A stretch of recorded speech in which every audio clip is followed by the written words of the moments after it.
చెన్నై రాజకీయ చదరంగం కొనసాగుతోంది. గంట గంటకు మారుతున్న పరిణామాలతో పన్నీర్ సెల్వం వర్గం బలం పుంజుకుంటుండగా చిన్నమ్మ వర్గం డీలా పడుతోంది. దీంతో వ్యూహాన్ని మార్చి ఎదురుదాడికి దిగారు శశికళ. నేరుగా గవర్నర్ పైనే అసహనం వ్యక్తం చేశారు. సీఎం పీఠంపై కూర్చోవాలన్న తపన ఒకరిది, కుర్చీ కాపాడుకోవాలన్న పోరాటం ఒకరిది. ఓపీఎస్ వర్సెస్ శశికళ పవర్ గేమ్లో ఎవరిది పై చెయ్యన్న ఉత్కంఠ గంటగంటకు పెరిగిపోతోంది. గవర్నర్ ఎటువైపు మొగ్గుతారనేది అందరికీ ఆసక్తికరంగా మారింది. ట్విస్టుల మీద ట్విస్టులు ఇస్తూ వాడివేడిగా రాజకీయ పరిణామాలు సాగుతున్నాయి. ఎమ్మెల్యేల్ని కాపాడుకోవడానికి నానా పాటలు పడుతున్న శశికళ వారిని రిసార్ట్స్లో కలిశారు. సుమారు గంటపాటు సమావేశమైన శశికళ పార్టీని కాపాడే సమయం ఆసన్నమైందని, కలిసికట్టుగా ఉండాల్సిన తరుణం ఇదేనని వారిలో సెంటిమెంట్ రగిల్చే ప్రయత్నం చేశారు. అనంతరం గవర్నర్ని కలిసేందుకు సమయం కోరగా ఆయన నుంచి ఎలాంటి స్పందన రాలేదు.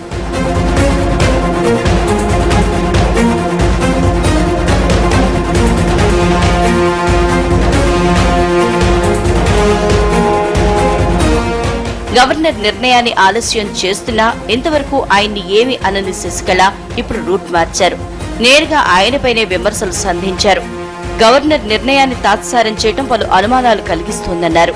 పార్టీని చీల్చేందుకు చేస్తున్నట్లు కనబడుతోందన్నారు. దీనిపై వినూత్న తరహా నిరసన తెలపనున్నట్లు ప్రకటించారు.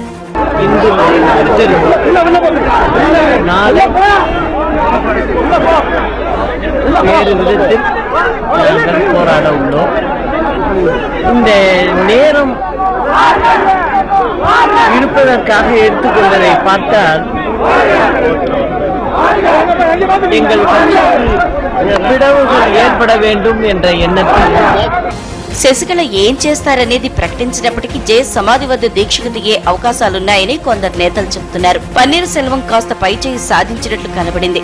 3 మంత్రులు, 3 ఎంపీలు, పలువురు ఎమ్మెల్యేలు ఆయన గుడికి చేరడంతో ఆ వర్గంలో కొత్త ఉత్సాహం కనిపిస్తోంది. అన్నాడీఎంకే సీనియర్ నేత సి పొన్నియన్ కూడా చిన్నమ్మకు జలక్కిచ్చారు. పన్నీర్కు మద్దతిస్తున్నట్లు ప్రకటించారు. పార్టీ విచ్ఛిన్నం కాకుండా కాపాడే శక్తి ఆయనకే ఉందన్నారు. పొన్నియన్ రాకతో సెల్వం వర్గం పన్నీర్ సెల్వంకు ఇప్పటికే పలువురు కోలీవుడ్ సినీ ప్రముఖులు మద్దతు పలికారు. కమలహాసన్, ఆర్య, ఖుష్బు, గౌతమి తదితరులు సెల్వంకి సీఎం పదవి అప్పగించాలని కోరగా ఇప్పుడు సీనియర్ నటుడు, రాజకీయ నాయకుడు శరత్ కుమార్ కూడా అదే గొంతుక వినిపించారు.